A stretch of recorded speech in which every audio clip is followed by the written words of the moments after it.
Health Pioneers presents, this is what happens to your body when you stop eating carbohydrates. If you are new to this channel, hit the subscribe button and turn on the notification bell for more relevant health topics.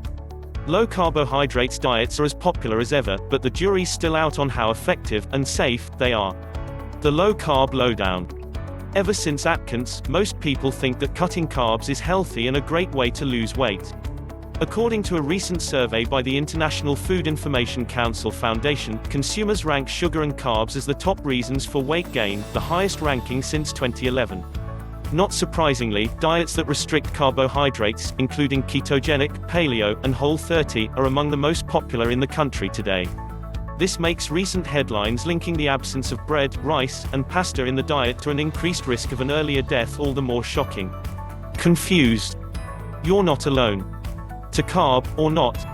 The new research, which was presented at the annual meeting for the European Society of Cardiology, looked at data on 25,000 people over an 11-year span, and found that individuals whose diets were lowest in carbs had a 32% higher risk of a premature death, including from heart disease and cancer, compared with those who ate a higher carb diet. This wasn't even the first finding of its kind. Earlier this year, a separate study revealed that low-carb dieters, people who got less than 40% of their daily calories from carbs, had a higher mortality risk during the study than did moderate carb consumers, whose diets are 50 to 55% carbs, and people who went carb crazy, more than 70%. Not all carbs are created equal. Experts believe that the recent findings might have something to do with the kinds of carbs you're eating and what you're replacing them with. The quality of the food on a low-carb diet matters. The effects of a menu of pork rinds and beef jerky can't be directly compared to the impact of eggs with spinach and avocado. But as more evidence of the long-term effects of these diets emerges, it's good to bone up on some of the other effects that passing on the bread basket can have on your body. You're getting sleepy. Carbohydrates are our #1 source of energy. Compared with protein and fat, they are broken down most quickly into glucose, the stuff our bodies run on.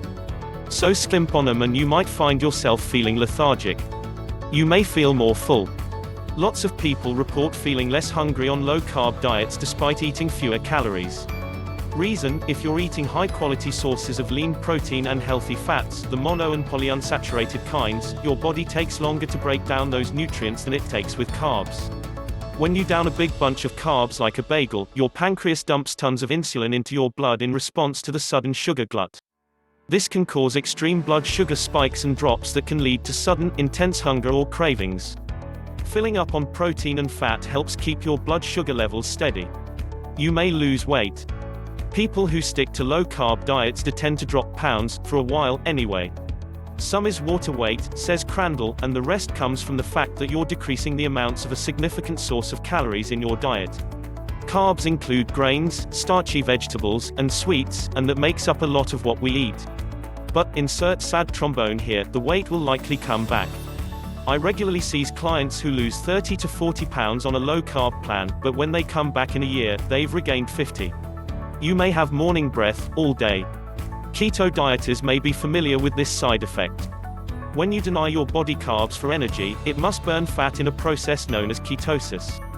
Sounds good, but experts debate just how safe it is for long periods.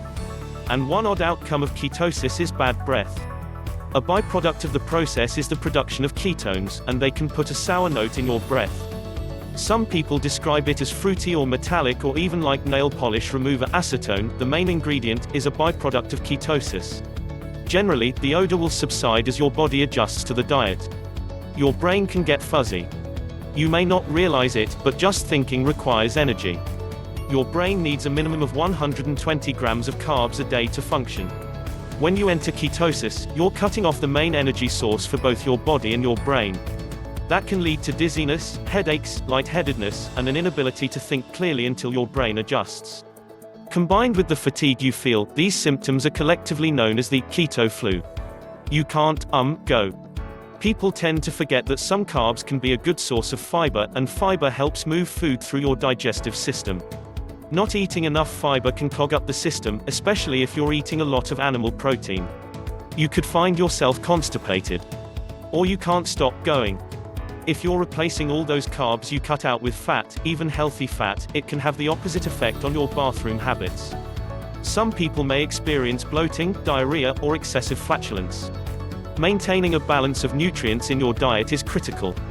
You might get indigestion. Watch for acid reflux, heartburn, and lots of belching when you up the fat quotient in your diet. You have a valve called the lower esophageal sphincter, which prevents stomach acid from entering the esophagus. Too much fat in your stomach can cause that sphincter to open, allowing acid to flow back up. Your workout could suffer. You can perform without carbs, but you won't perform as well. Because carbohydrates are your body's preferred energy source, forcing it to rely on fat for fuel will take extra effort. So if you're looking to gain strength or improve your endurance time, getting enough carbs is essential. You could develop a vitamin deficiency.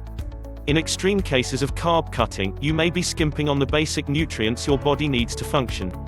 Sure, sugar and refined grains are carbs, but so are whole grains and certain fruits and vegetables.